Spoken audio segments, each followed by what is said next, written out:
රිදීතිරයේ සදාකාලික මල්්‍යාය මදුබාල ආයුබෝවන් හැමෝටම අද අපි කතා කරන්න යන්නේ හින්දි සිනමාවේ ස්වර්ණමය යුගයේ ඒකාලෝක කරපු එදා වගේම අදටත් ලෝකයේම ආදරය දිනාගත්ත අපූර්ව රුවැත්තයක් ගැන. ඇයව හඳුන්වන්නේ ඉන්දියානු සිනමාවේ වීනස් දෙව්දුව කියලා. ඒත් ඇයගේ ලස්සන හිනාව පිටිපස්සේ මුළු ලෝකයෙන්ම හංගපු ලොකු වේදනාවක් තිබුණ කියලා ඔබ දන්නවද? අද අපි කතා කරමු මදුබාල කියන අසම සම නිලියගේ අසම්පූර්ණ ආදර කතාව සහ ඇයගේ ජීවිතයේ සැඟවුණු කඳුළු ගැන.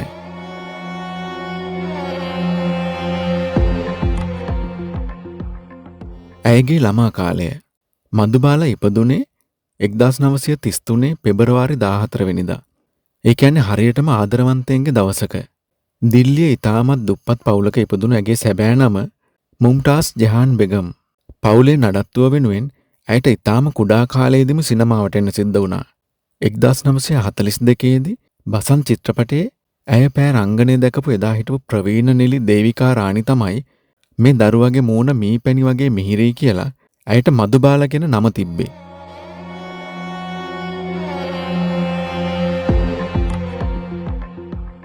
ඇයගේ සාර්ථකත්වය.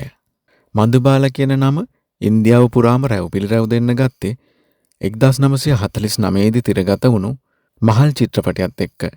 ඒකේ තිබුණු ආයෙගා ආනේවාලා කියන සින්දුවයි ඇගේ ගුප්ත සුන්දරත්වයයි මුළු ඉන්දියාවම වශී කළා. එතනින් පස්සේ ඇයට ආපහු හැරිලා බලන්නවත් වෙලාවක් තිබුණේ නැහැ. ඒ තරම් සාර්ථකත්වයක් ඇය ලැබුවා. හැබැයි මදුබාල කියන්නේ නිකම්ම ලස්සන රුවක් විතරක් නෙවෙයි. ඕනෑම චරිතයකට පණ දෙන්න පුළුවන් දක්ෂ නිලියක්. මිස්ටර් ඇන්ඩ් මිසිස් 55 එකේ අය හාස්‍ය පෙන්නවා.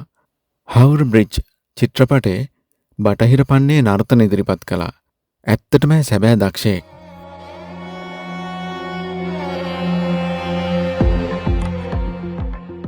මදුබාලා මෝගල්ලී අසාම් සහ ඇයගේ අසනීපය. දැන් අපි කතා කරමු මදුබාලාගේ ජීවිතයේ ස්වර්ණමය සලකුණ ගැන. ඒ තමයි මෝගල්ලී අසාම්. ඒ චිත්‍රපටයේ අය රඟපෑ අනාර්කලී චරිතය අදටත් සිනමා ඉතිහාසයේ අමරණීයයි. හැබැයි මේ චිත්‍රපටය රූගත කරන කාලේ මදුබාලා හිටියේ මරණයත් එක්ක සටන් කරමින්. ඇය උපතින්ම හදවතේ සිදුරක් තිබුණ රෝගියෙක්. වෛද්‍යවරු විවේක ගන්න කිව්වත් ඇය ඒක ඇහුවේ නැහැ. ඔබට මතකද සිරගත කරපු දර්ශනය? එතනදී පාවිච්චි කළේ බොරු දම්වැල් නෙමෙයි. ඇත්තම බර යකඩ දම්වැල්. ඒ දම්වැල් වලට ඇගේ ඇඟ තුවාල වෙද්දිත් ඇය ඒ වේදනාව ඉවසාගෙන අනාර්කලිට පණ දුන්නා.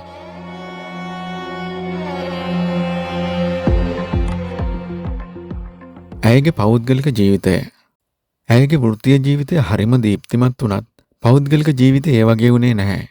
එදා හිටපු සුපිරි තරුවක් වුණ දිලීප් කුමාර් එක්ක ඇයගේ තිබුණු ප්‍රේම සම්බන්ධතාවය බිඳී යාම ඇයට ලොකු වේදනාවක් වුණා.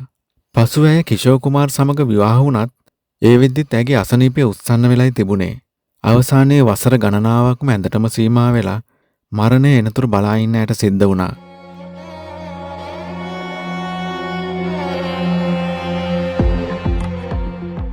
ඇයගේ අවසානය 1969 අවුරුද්දේ වයස අවුරුදු 36ක් වගේ ඊටාම කෙටි කාලයකදී මේ රුවැත්තිය අපෙන් සමුගත්තා.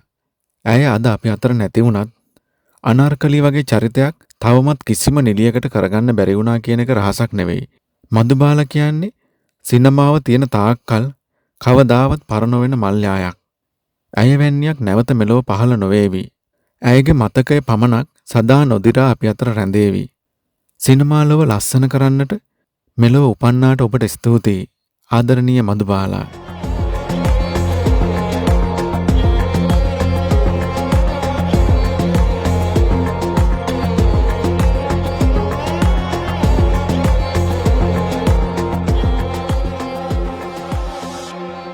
ඉතින් මේ වගේ තවත් සිනමා තොරතුරු දැනගන්න අපේ channel එක subscribe කරන්න. අදට ඔබෙන් සමුගන්නවා. ඔබට සුබ දවසක්.